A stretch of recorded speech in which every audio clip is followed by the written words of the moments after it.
everyone! Good morning, I'm back. This is Sam Brusas and welcome back to my YouTube channel. Oh my gosh, this is it guys.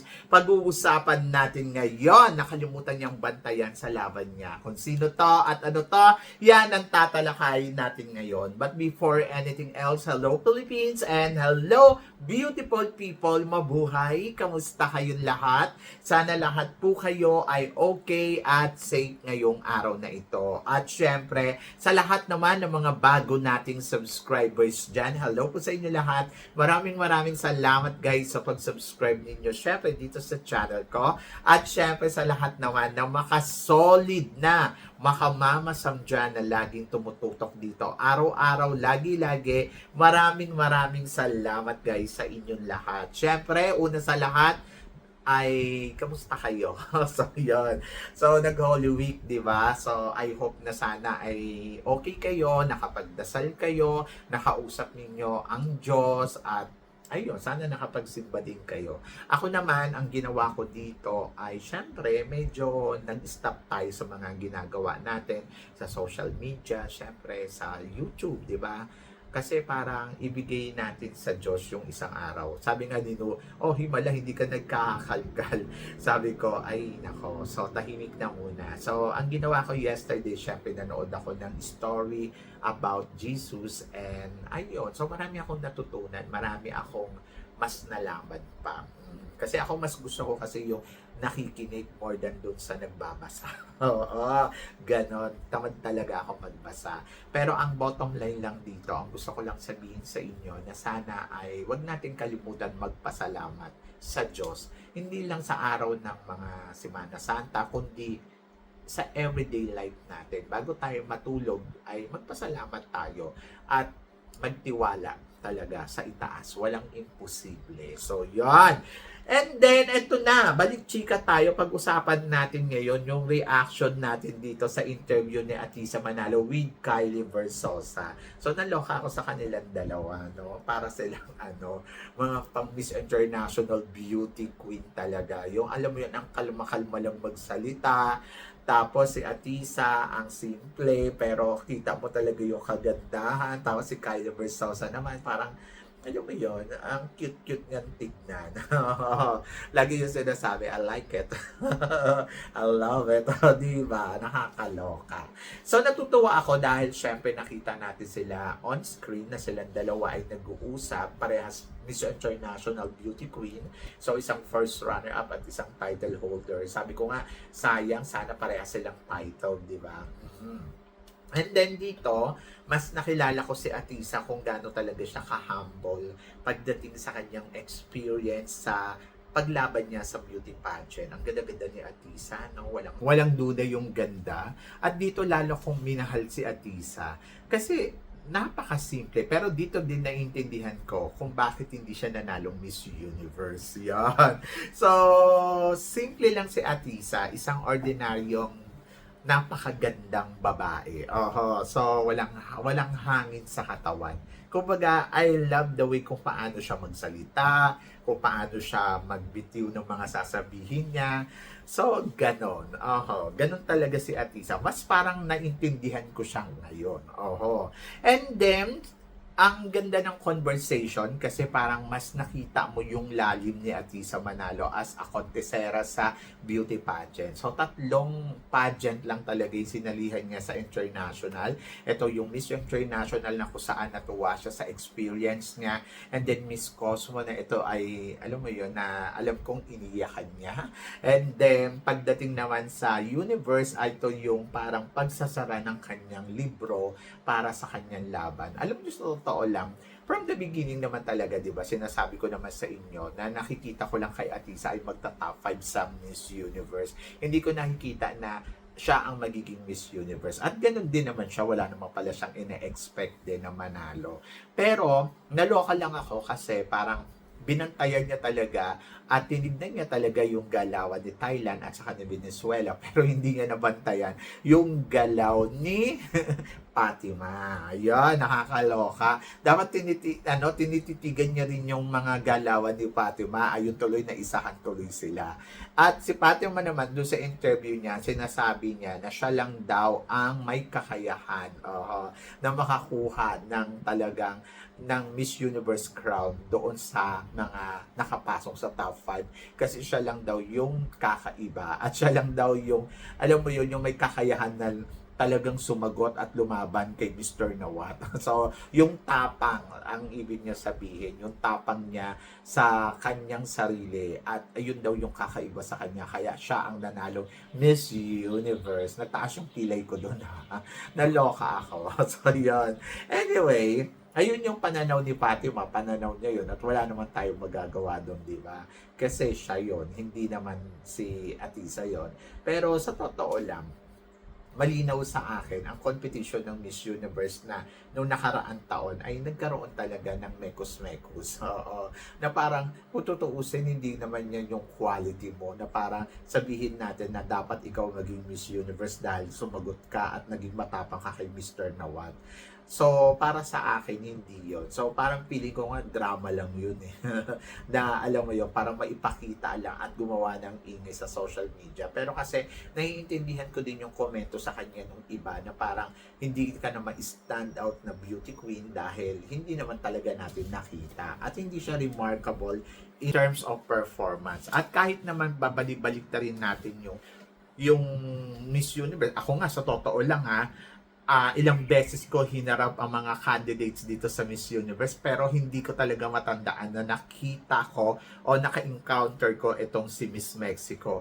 Parang ang dating sa akin, parang kahit nga nandoon na siya sa stage ng coronation night, parang hindi ko talaga siya nararamdaman o hindi ko siya napapansin. Kaya naiintindihan ko kung bakit hindi siya tinutukan ni Atisa at hindi siya nabantayan kasi kahit naman yung Miss Universe na parang hindi siya nag-i-insist doon sa laban niya. Parang, okay, tinawag si Mexico, expected na papasok sa semifinals. Pero yung mga sumunod na round, hindi ko talaga siya nararamdaman. Siguro dahil nakafocus lang din ako kay Atisa, kay Vina, kay Venezuela, kay Cote d'Ivoire. Siya lang talaga yung hindi ko din talaga maramdaman. Oo, sa totoo lang. Kaya, naiintindihan ko rin si Atisa kung bakit hindi niya binigyan pansin din si Fatima during the competition. Kasi para sa kanya, hindi niya nakikitaan talaga na, ito ang matinding kalaban.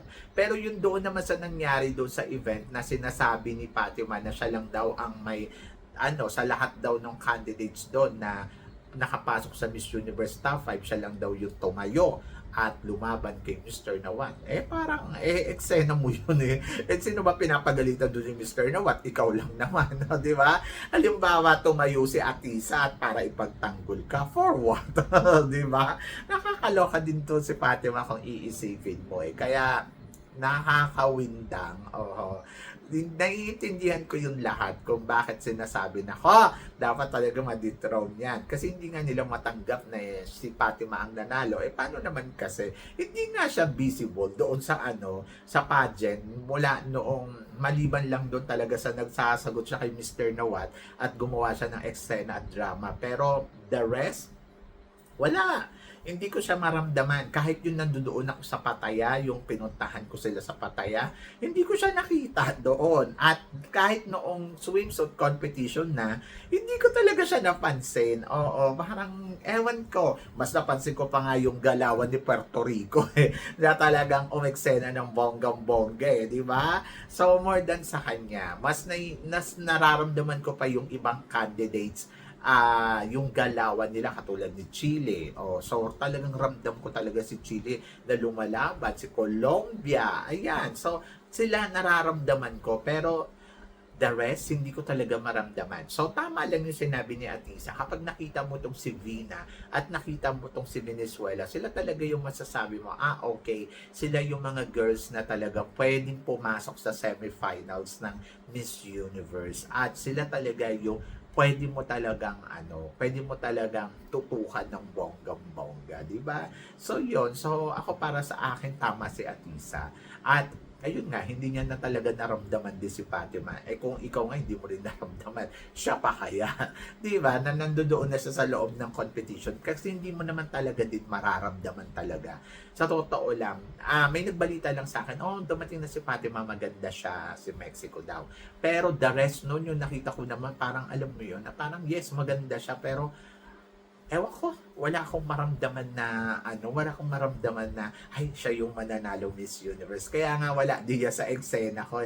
Kasi parang ganon, nagulat na lang ako na siya yung nanalo. Pero yung nanalo siya, I completely understand. Hindi siya nanalo dahil magaling yung execution niya.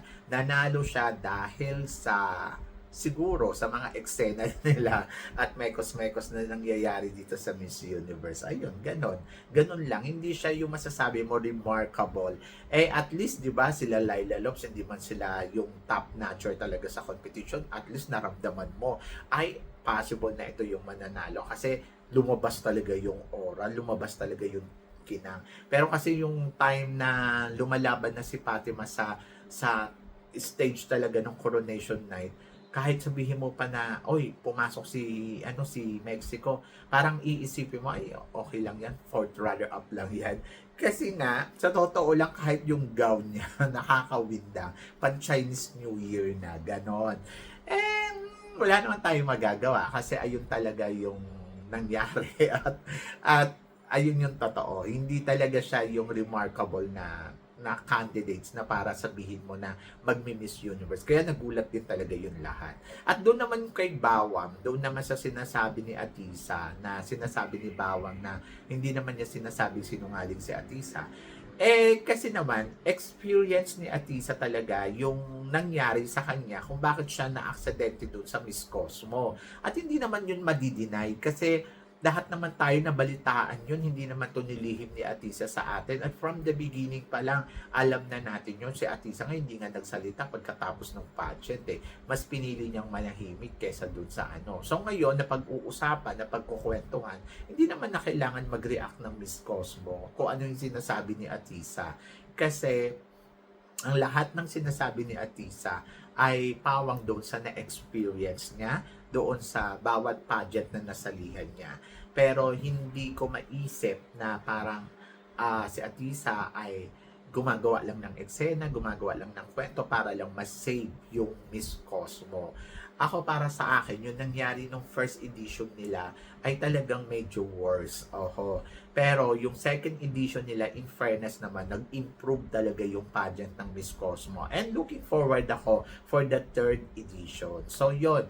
And then, parang hindi na kailangan pang mag-react sa mga sinasabi ni Atisa kung ano man sa bawat interview niya. So, siguro, ayun yung na-experience niya, kaya yun yung sinasabi niya. Pero hindi naman kasi kailangan pang idepensa ni Atisa ang Miss Cosmo ng todo-todo dahil hindi na siya nagko-compete dyan.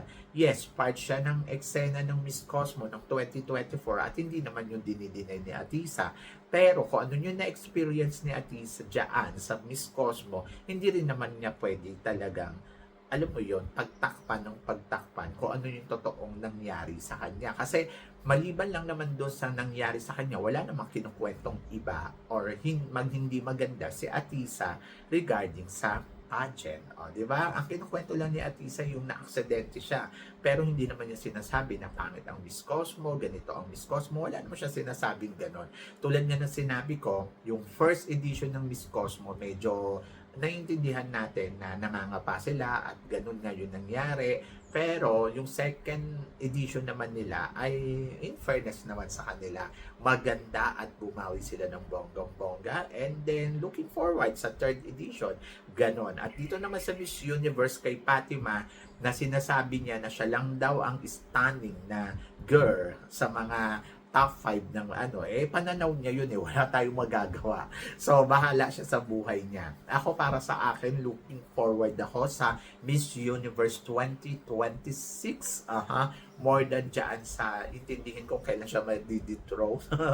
Kasi parang feeling ko, hindi naman mangyayari yon. So, parang ando doon ako sa part na ano ba yung next. Aha. So, yan. So, good luck. Good luck kay Fatima. Good luck sa Miss Cosmo. At good luck din kay Atisa. And congratulations kay Kylie dahil napakaganda ng interview niya kay Atisa Manalo. And then, kay Atisa Manalo naman, syempre, pagkatapos ng kanyang journey as a Miss Universe Philippines, ay patuloy ko pa rin siyang susuportahan kung ano man yung next journey niya. So, yon, happy ako for Atisa Manalo. And then, napakagandang istorya, napakagandang halimbawa sa mga konteserang lumalaban ng pageant. So, yan! So, kayo guys, ano guys ang masasabi ninyo dito sa mga pinag-uusapan natin ngayon? So, please comment below para at least malaman ko naman kung ano naman ang chika mo dito sa mga tinatalakay natin. Syempre, maraming salamat po sa inyong lahat sa support at pagmamahal na binibigay ninyo syempre dito sa channel ko. At sa mga hindi pa nakaka-follow o nakaka-subscribe, please don't forget to click like and subscribe my channel at i-click nyo na rin po ang notification bell to more updated. Syempre, sa aking mga chika, sabi ng ganon, always keep smiling and laban lang. So guys, hanggang dito na lang. Hanggang sa muli nating chikahan. See you tomorrow. Thank you guys.